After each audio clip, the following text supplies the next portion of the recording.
And that is the truth. You can change your thought process. Hello and welcome to the Business of Happiness podcast. I'm your host, Taryn McCarthy, and thank you so much for joining me again today as we talk about self-talk and the importance of the language we use when we speak to ourselves. And once again, thank you for joining me last week when we had such a great interview with Pasha Marlowe. It just was so fascinating to learn how someone has integrated the power of humor and laughter and really uses it in a very unique way to handle trauma.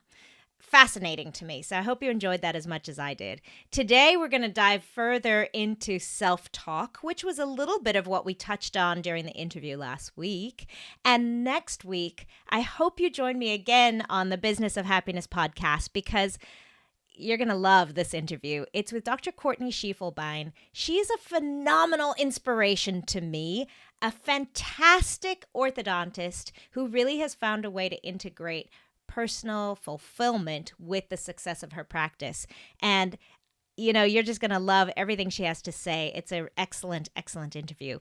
But today, let's focus on how we speak to ourselves. And I'm going to start us out with a quote from one of my favorite inspirations, Mr. or Dr. Rudyard Kipling. I don't know if any of you are familiar with him, but he was introduced to me by my grandpa when I was really little. I read all of his books, or should I say my grandpa read many of them to me. So as much as my grandpa inspired me in life, he introduced me to these wonderful humans who inspired him. And Rudyard Kipling said, "I am by calling a dealer in words. And words, of course, are by far the most powerful drug used by mankind." I love that quote because that is so true in terms of the power of words and language. Words inspire, words wound, words lead. That is how our leaders are able to lead. It is how we are able to lead others. And using words is so emotionally driven. Every word that we use when we speak or think is wrapped up in so much history and emotion, and it's very personal. And so that's why the language we use inside our own heads when we speak to ourselves is very powerful, because just like leaders use words to inspire and guide or to punish others, we do the same thing to ourselves. And that idea that I've introduced before on this podcast, that all of us are leaders, whether we're leaders of our team or our business or our community or of our families, mostly we are leaders of ourselves. And those words that we use have enormous power when we are speaking to ourselves. So, I was introduced to this concept in college when I was studying psychology. And one of the psychologists is a Russian psychologist named Lev Vygotsky. And Lev Vygotsky, he was fascinating because he studied children in the 1920s. And he was watching them play and then understanding how the language they used eventually became the language that we use as adults. And what he saw in play is that, and I'm sure many of you have seen this in your own children or in children around you, is that children are more vocal when they play. They're speaking out loud, even if they're playing all by themselves. This is so true for my 3-year-old niece. It was fascinating yesterday to watch her play. And as she's playing, she's describing what she's doing, and she's describing what she's going to do. And this is what Lev Vygotsky was saying, is that they'll be building something and saying out loud, "I'm building a castle. I'm going to build this castle. This castle is going to look like my grandmother's home." As they're saying it, they're kind of defining a goal or an intention for themselves, and they're saying it out loud. And Vygotsky's theory was that once we mature into adulthood, that language, that conversation now gets internalized into speaking to ourselves. And so the power of the words we use still exists in terms of what we intend for the outcome. So imagine that same scenario, but now instead of building a castle out of Lego, what we're building is a goal for business, or a goal for our own dreams, or a goal for our own position in life, or even for our own attitudes. So if we're constantly feeding ourselves negative talk, negative self-talk, it's almost like this predestined ordaining of what our future will be. So we're designing our future either in a positive way or in a very negative way, and making it come true. It's a self-fulfilling prophecy. So if all day, every day, you're feeding yourself negativity about yourself, you're setting yourself up for a poor outcome. And if you're constantly feeding yourself positive language, you're feeding yourself courage. You're feeding yourself an intention of a more positive outcome. So this concept is so fascinating to me because I spent so much of my life giving myself negative self-talk. And it's fascinating because where does that negativity come from?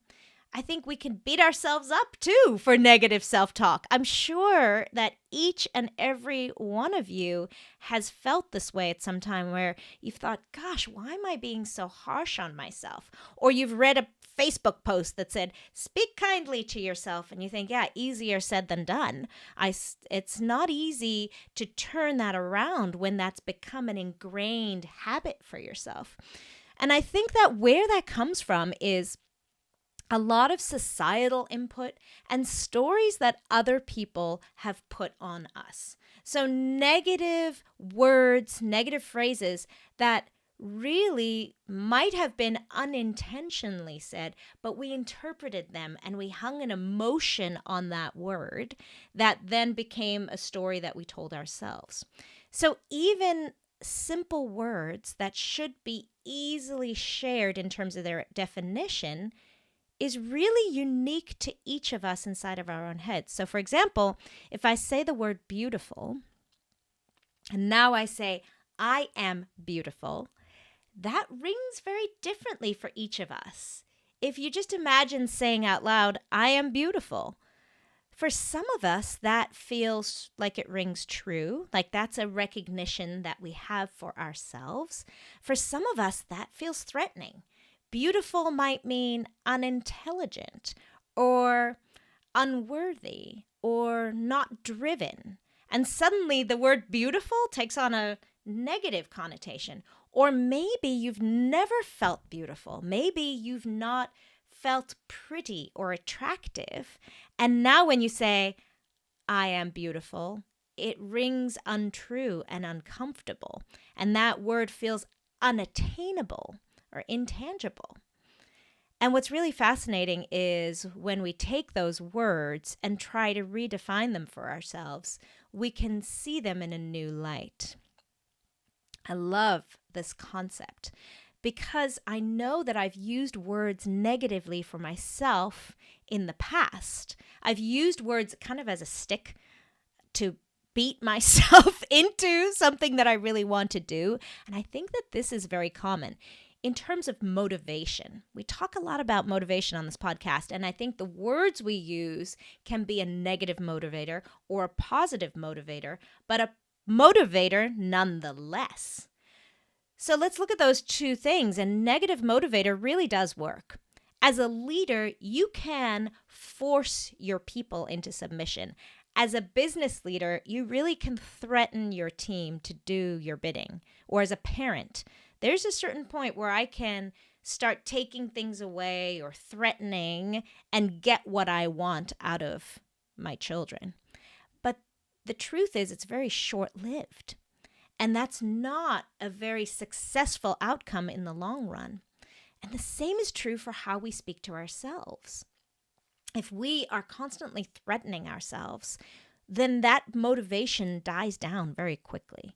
Whereas if we can use positive encouragement and positive self-talk, that motivation is more long-lasting. And we can see long-term gains from a more positive and influential language. I noticed this years ago when I was training for my first marathon. And pushing through running multiple miles, you learn very quickly, is more than just a physical strength. It becomes a mental game more than anything because you have to stick with it through the miles, and it takes hours of training and days a week. It's not something that's easily achieved. But as you're running those hours, 4 hours of running, you start playing a lot of head games, and you have to start giving yourself some goals to get you to where you want to go. And one technique I used was to threaten myself. So I tell myself, well, I'm so fortunate to have this health, and look at everybody around me who doesn't have this strength of their legs or their lungs, and beating myself up, you better do this because you're so lucky to have what you have. So almost a threatening speech. And it worked. I'd get myself to the next point. But it didn't work in the long run. That threat, that negative self-talk, you better prove yourself, you're not really a runner, you're going to have to fight for this, you're going to have to dedicate and push through. That negative self-talk had a limited lifetime. But what really got me into enjoying the journey was the powerful, positive self-talk that I was finally able to do. So step one of changing that language is the awareness that you actually have this conversation in your head. And believe it or not, most of us are living our lives without recognizing that we have thoughts that are not who we are. Your thoughts are not who you are. Your thoughts are just repetitive, habitual words that you've been saying for a long time. And some of them are not your own. Have you ever had that feeling where you're afraid of a thought you had? Have you ever been driving and thought, what if I just turn the wheel a little bit and headed into the guardrail? And then caught yourself and thought, oh my gosh, I can't believe I was thinking that. What am I thinking? Do I want to be hurt? Do I want to create a catastrophe in my day? Why am I thinking this? And the fascinating thing is, you are not your thoughts. That's scary for people to realize. So that's step number one, is the awareness of the thoughts in your head so that you have the power to change them. And that is the truth. You can change your thought process. You do not have to stick to old thought processes of negative self-talk. That is the most spectacular step number one of awareness of your thoughts. And that's all that is, just awareness. So without even trying to change them, just the power of hearing the thought and recognizing that that's not you, all you have to do is become the observer of that thought. Well, isn't that interesting? I just had that thought. This is a really good technique that I use in business all the time, because every time there's an emotionally charged action or an emotionally charged event that happens in my life that's out of my control, I immediately go to something negative in my head. And it's so fascinating for me to be able to just step aside and listen to that thought and think, wow, isn't that interesting? I just felt that way. I just had that negative thought. Can I just step to the side of that thought for a heartbeat and recognize it for what it is and not own it as a definition of who I am? So that's step number one, becoming an observer of your thoughts. And then step number two, one technique of how to turn those negative thoughts into positive ones is this really awesome practice that my good friend and mentor, Karen Malone, taught me. And she introduced me to My mind says blank, but I say, and then following it up with 3 points of evidence or 3 new thoughts that you want to think differently in a new way. So I'm going to walk you through this. I'll give you a live example of this. So, it might look like this podcasting is effortless to me, to you. It might look effortless to me, to you, but it isn't. I'll tell you, there's a lot of negative self-talk that's still happening. I'm on episode 8, and every time I prepare to talk to you and bring you this wonderful information, self-doubt creeps in. Who am I to do this? Who am I to have a podcast?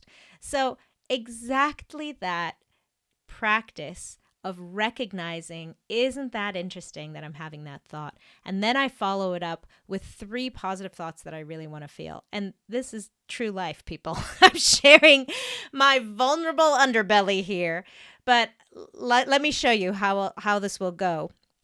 I'll say, my mind says, I am not worthy of giving this podcast. Then I follow it up with, but I say, I have so much information to share. But I say, this insight has been so powerful in my life that I really want to share it with others.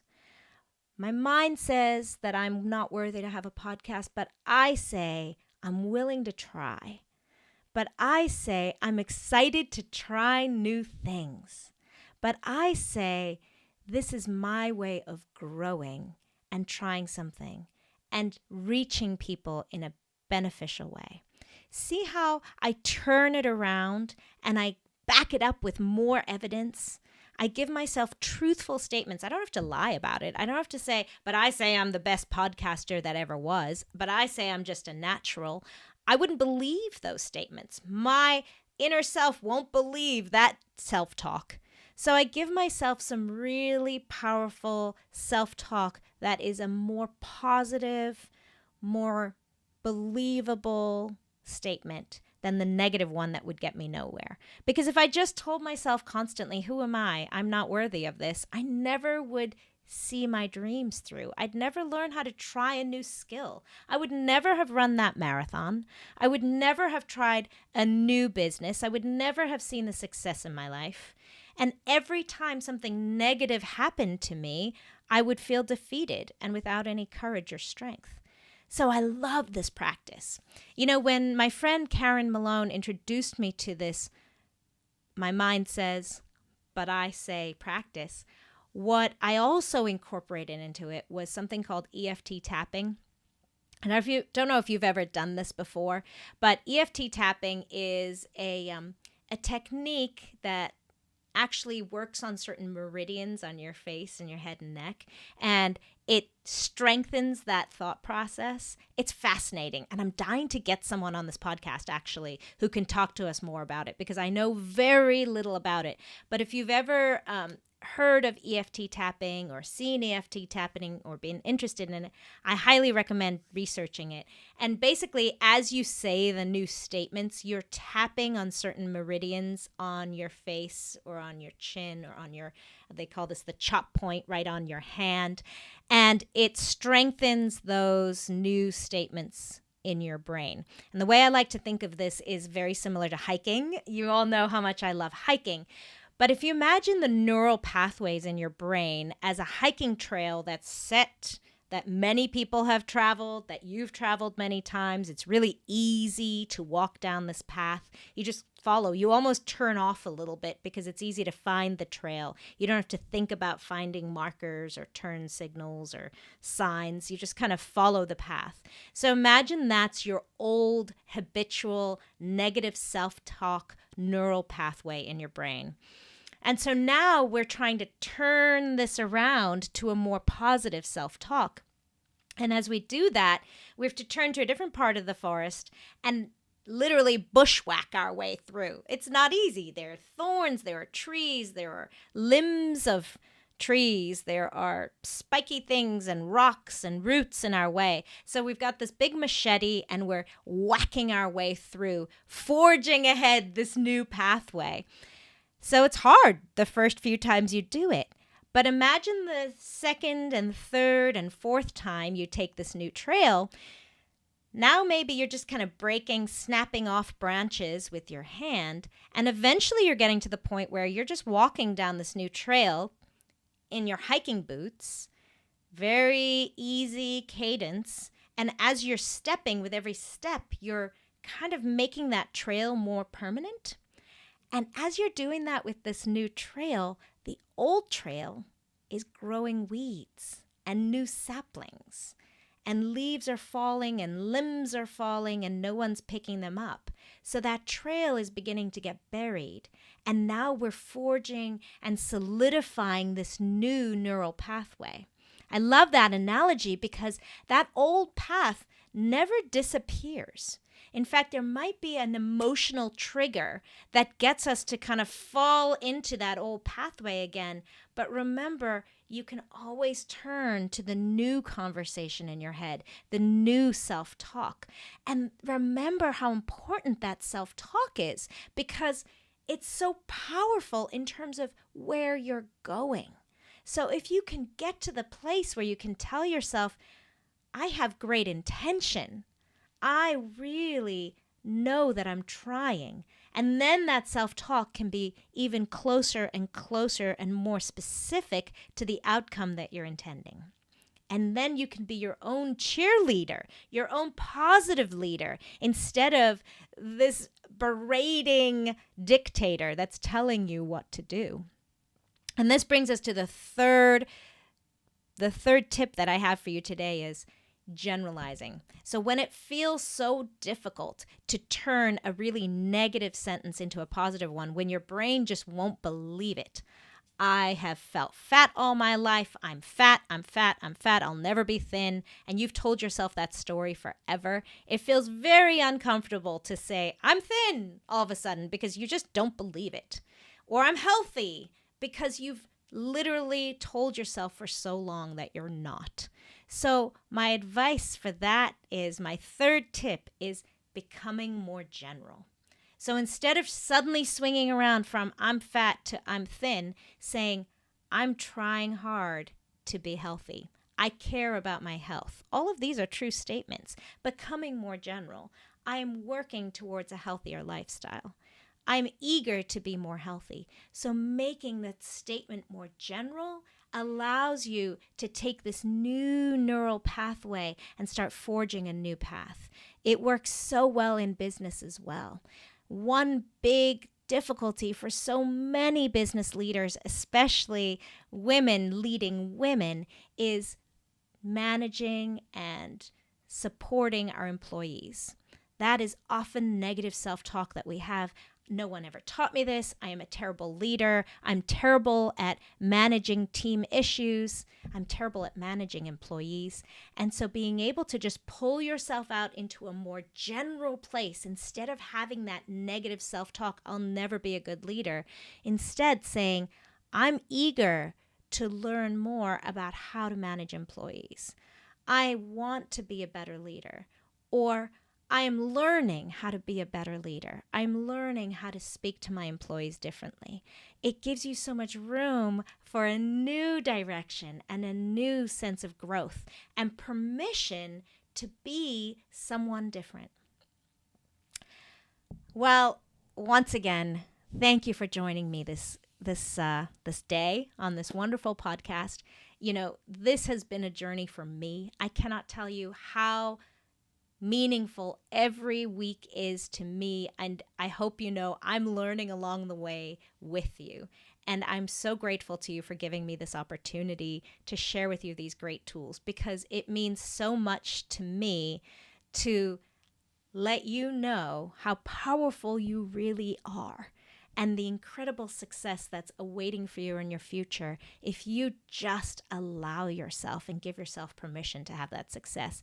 And really, that self-talk is number one, because you are your biggest inspiration. You are the guru. You are the leader of your own dreams. And I believe that right in the depths of my heart, because only you know the language to use. Only you know that emotional wrapping around every word and what will be the support and the empowerment for yourself.